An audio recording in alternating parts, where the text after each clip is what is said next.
Salut les protos, salut les makers, c'est Guillaume de 3D Rental Store. On se retrouve aujourd'hui pour une vidéo spécialement dédiée à Chitubox, le logiciel de slicing, de préparation d'impression, qui est fourni avec les imprimantes Elegoo. Dans cette vidéo, on verra comment on installe le logiciel, comment on le paramètre, et ensuite comment on prépare, dans les règles de l'art, un plateau d'impression pour des modèles. Après ça, on verra la dernière étape, la génération du fichier d'impression. C'est l'Elegoo Jupiter qui nous servira d'exemple aujourd'hui, mais la méthode peut être déclinée pour les imprimantes Elegoo en général, voire pour d'autres imprimantes, d'autres fabricants. Si vous êtes prêts, à vos claviers, à vos souris, c'est parti!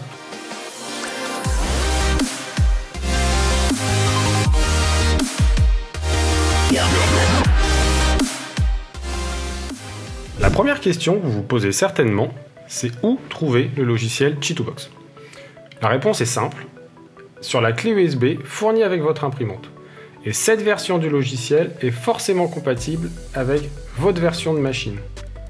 Le logiciel Chitubox est régulièrement mis à jour, régulièrement amélioré. On conseille de faire les mises à jour. Sachez simplement que dans certains cas, sur les grosses mises à jour, ça oblige également à faire la mise à jour de la machine.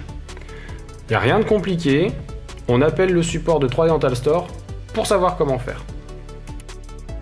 Pour installer Chitubox, vous insérez votre clé USB dans votre ordinateur, jusque-là rien de très compliqué. Vous allez ouvrir la clé USB et récupérer dans le dossier Slicing Software le dossier qui vous intéresse par rapport à l'ordinateur que vous utilisez. Le logiciel Chitubox est disponible en 3 versions pour 3 systèmes d'exploitation, iOS, Linux et Windows. Soyez pas sectaires, on utilisera Windows aujourd'hui. Donc la version de Chitubox qui est ici, vous allez double-cliquer dessus pour lancer l'install. L'installation se fait en anglais, mais il n'y a rien de complexe, on se laisse guider, on le mettra en français après.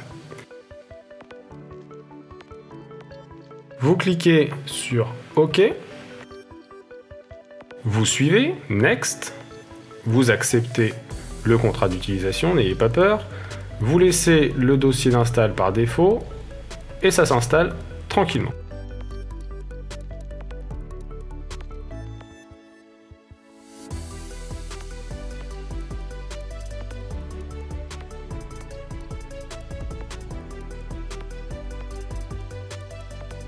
Vous cliquez sur oui, il y a un léger redémarrage en arrière-plan qui se fait, et vous cliquez sur Finish.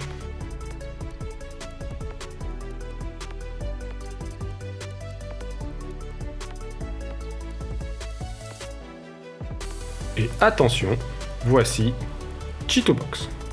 Bon, l'interface est plutôt simple, bien présentée, mais en anglais, vous l'aurez remarqué. Alors, ça se change très facilement. Vous cliquez sur le menu en haut à gauche, vous sélectionnez Language et vous mettez le français. Vous pouvez jouer avec d'autres langues, hein. Après ça c'est à vous de voir. On remarque tout de suite que le petit plateau qui est au milieu paraît un peu petit pour la Jupiter. Donc on va tout de suite procéder au premier réglage du logiciel pour l'adapter à l'imprimante qu'on utilise. Et je vous rappelle aujourd'hui qu'on utilise l'imprimante Jupiter, l'Elegoo Jupiter. On va cliquer sur Réglages. Et une nouvelle fenêtre apparaît, une fenêtre qui est divisée en deux colonnes.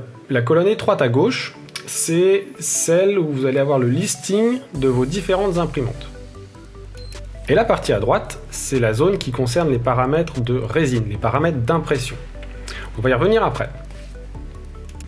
Dans un premier temps, on va ajouter l'imprimante qui nous intéresse. On clique sur le plus, ici en haut à gauche, et on a toute une liste d'imprimantes de différents fabricants parce que Chitubox est ouvert à différentes imprimantes.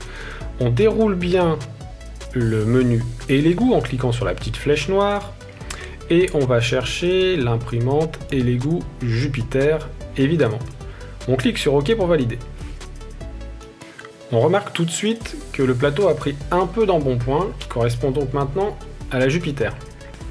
Dans l'onglet Machine, les paramètres qui sont là, mieux vaut ne pas y toucher. C'est les caractéristiques de la machine, c'est ce qui permet au logiciel de bien communiquer avec l'imprimante. Ne touchez à rien. En haut, vous avez le menu déroulant qui comprend plusieurs profils d'impression. Dedans sont déjà intégrés les profils des résines d'Elegoo, évidemment. Nous, on va intégrer un nouveau profil de résine que nous, on a testé et validé. Le principe, c'est d'imprimer avec la meilleure justesse dimensionnelle, évidemment, et à la meilleure vitesse. Le profil d'impression, c'est un petit fichier de configuration que vous pouvez télécharger à partir du lien dans la description ou depuis notre site internet www.3ddentalstore.fr. Pour l'importer, vous cliquez sur le bouton Profil d'impression et vous allez trouver le fichier Elegoo Jupiter, résine Elegoo Anycubic, standard 0.05. Ce profil-là est fait spécifiquement, validé et contrôlé pour la résine Elegoo ou la résine Anycubic en qualité standard avec une épaisseur de couche de 0.05 mm. Les données qui sont dedans sont valables pour ces résines-là et d'autres résines utiliseront d'autres profils. Vous sélectionnez donc le fichier et vous cliquez sur Ouvrir. Ça va vous faire apparaître le nouveau nom du profil dans la liste et vous verrez dans l'onglet Impression les paramètres qui correspondent au profil. Une fois le profil intégré, tout est fait. Vous n'avez pas besoin de valider, pas besoin d'enregistrer.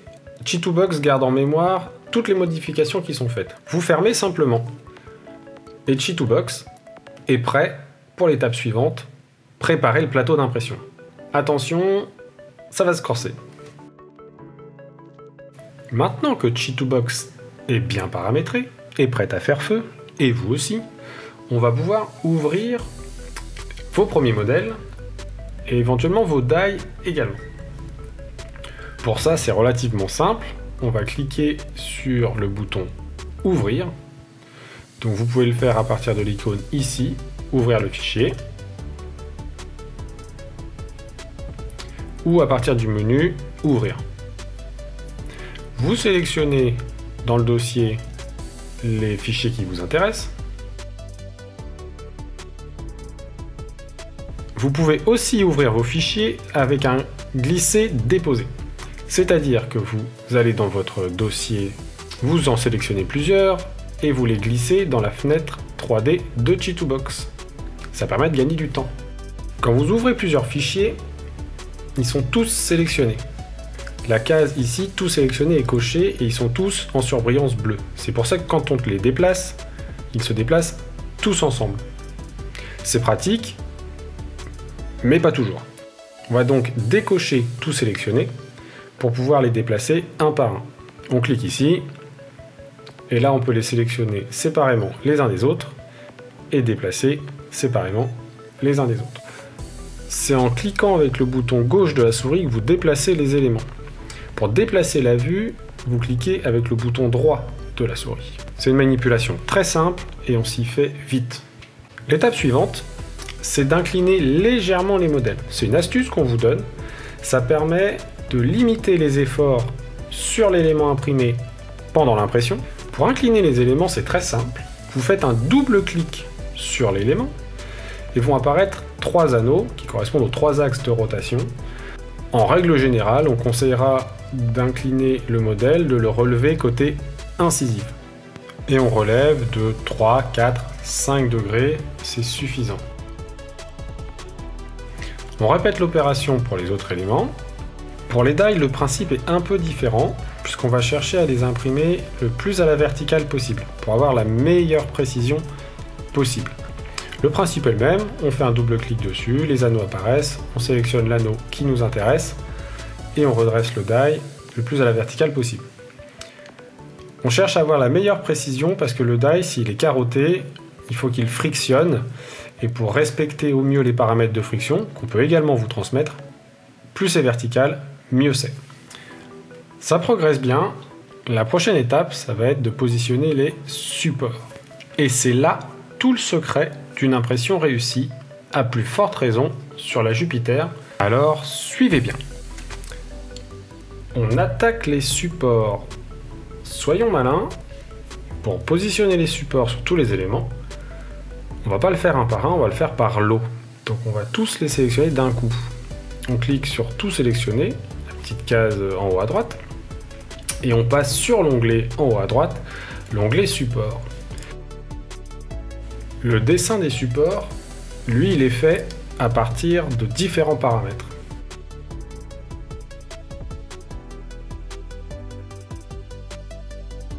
Sur la fenêtre à droite, vous retrouvez les paramètres de dessin de support et les paramètres de densité et de positionnement de support. C'est pour ça qu'il y a deux zones.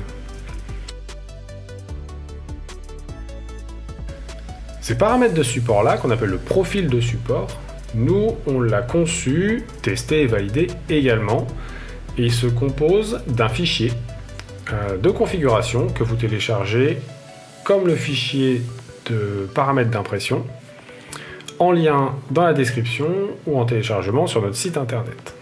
Pour l'importer, vous cliquez sur le bouton Importer et vous allez avoir un fichier qui s'appelle Lego Jupiter Support. Ce fichier-là, c'est le premier à intégrer.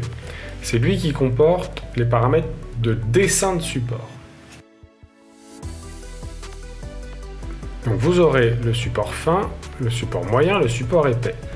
On conseille pour les modèles d'études, les modèles de travailler avec le format moyen.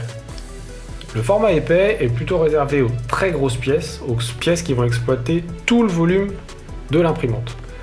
Éventuellement, on peut s'en servir pour les modèles pleins, les modèles lourds. Ça peut tout de même être utile.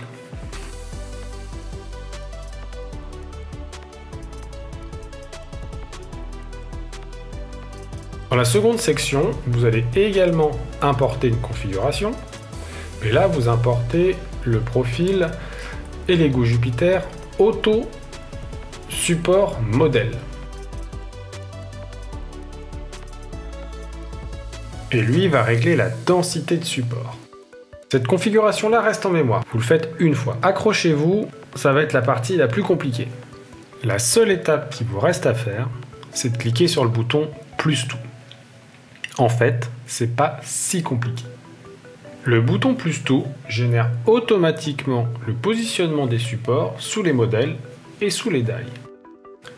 Même si Chitubox est plutôt intelligent pour positionner les supports, on fera quand même une vérification sous les modèles, sous les die.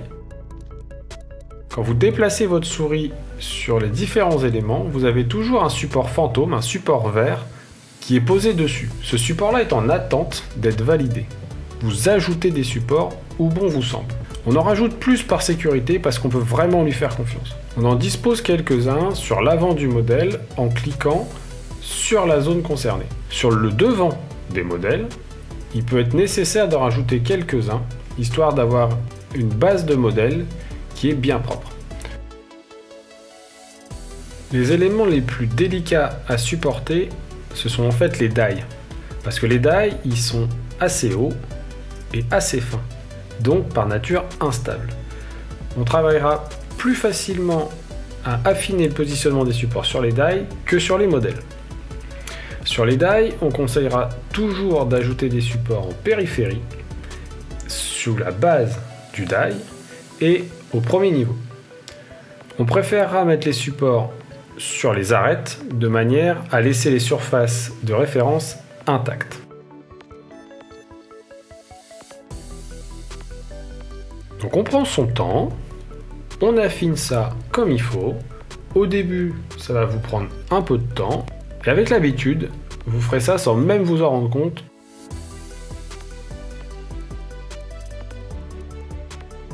Vous pourriez avoir besoin de retirer des supports. Si vous avez des supports en trop, vous allez cliquer sur le bouton Supprimer le support. Vous allez ensuite sélectionner le ou les supports les uns à la suite des autres. Donc là, ils deviennent rouges.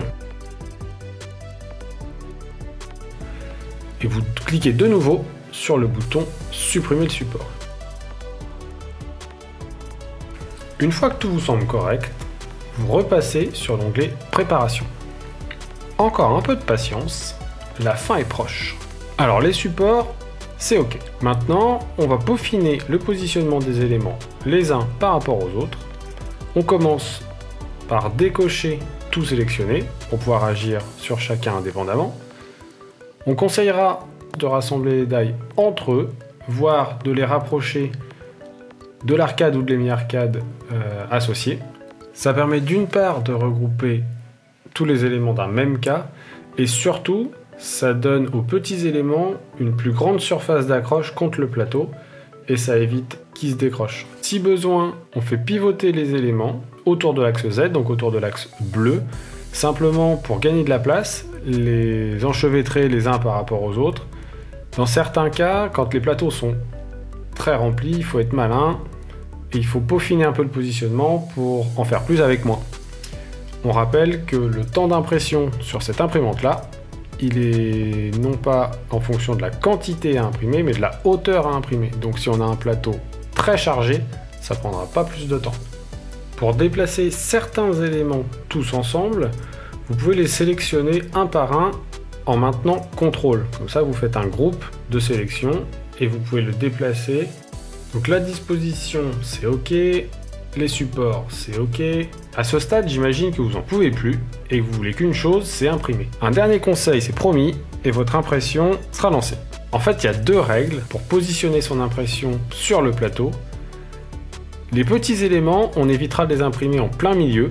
Pour éviter l'effet rebond du film, on préférera les imprimer en périphérie du plateau. Et la deuxième règle à respecter, c'est d'éviter de toujours imprimer au même endroit. Naturellement, on va laisser l'impression se faire en plein milieu du plateau, mais en fait, en faisant ça, on use toujours le film au même endroit. Donc idéalement, on change le positionnement des éléments imprimés au fur et à mesure des impressions. Une fois en haut à gauche, une fois en haut à droite, etc., etc. Quand on fait des plateaux complets, c'est différent. On use uniformément le film, donc là la question se pose pas. Mais quand on fait des impressions partielles, on change régulièrement la position de ses impressions. Il est temps, c'est la dernière étape. Et la dernière étape pour lancer son impression, c'est le tranchage. Le tranchage, c'est ce qui va transformer vos fichiers 3D en fichiers d'impression. Donc pour ça, vous cliquez sur le bouton tranchage, vous laissez le calcul se faire, et le logiciel va générer une série d'images qui seront affichées sous la cuve à résine. Voilà ce qui va être affiché par l'écran LCD de la machine. Les taches blanches, c'est le passage de la lumière UV. À chaque fois que la lumière UV passe, la résine durcit. Et ça se répète couche après couche après couche. Et au final, ça forme votre impression. C'est de la théorie, mais c'est important de savoir comment fonctionne sa machine pour mieux l'appréhender. En dessous, on retrouve les paramètres d'impression. Donc une fois que le fichier est généré, vous n'avez pas besoin de manipuler tout ça.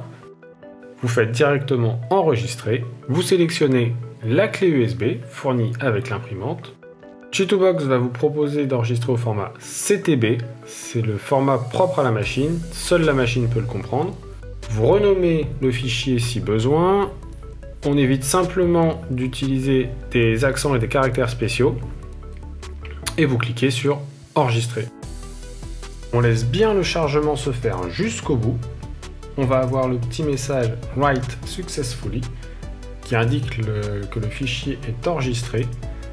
Vous pouvez ensuite déconnecter la clé et vous avez fait le job. Bravo à vous! Il va maintenant être temps de lancer cette première impression, mais ça se passe dans une autre vidéo. Alors merci d'avoir suivi celle-ci. Pensez à mettre un like si vous avez appris 2-3 trucs. Surtout, pensez à vous abonner pour apprendre les suivants. A bientôt et bonnes impressions!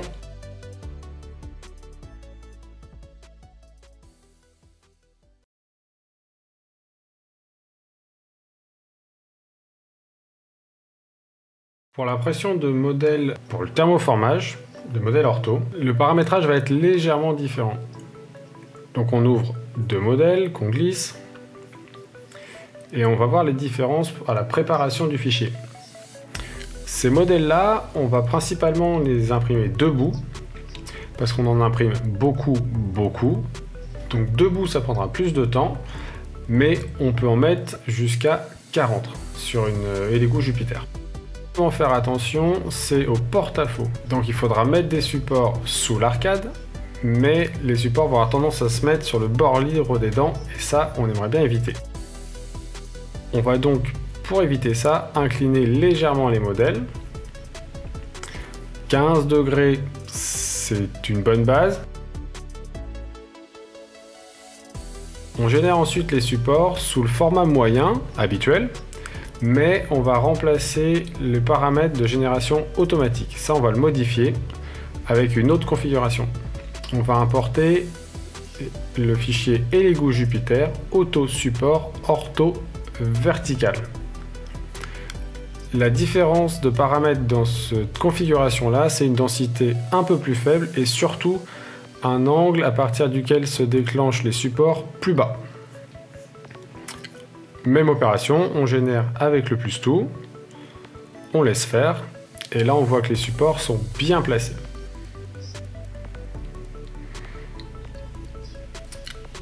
Comme d'habitude, on va faire une vérification, on va rajouter quelques supports dessous, uniformiser leur positionnement.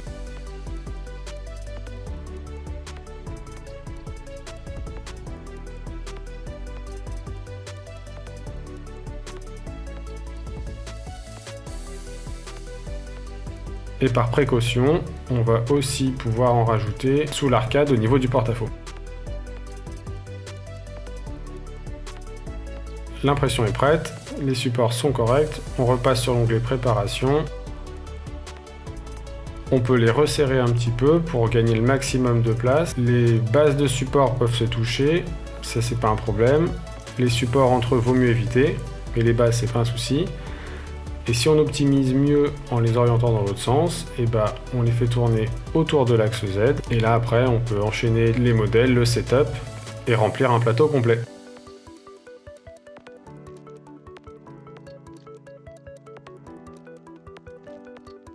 Ensuite, on tranche, on laisse faire.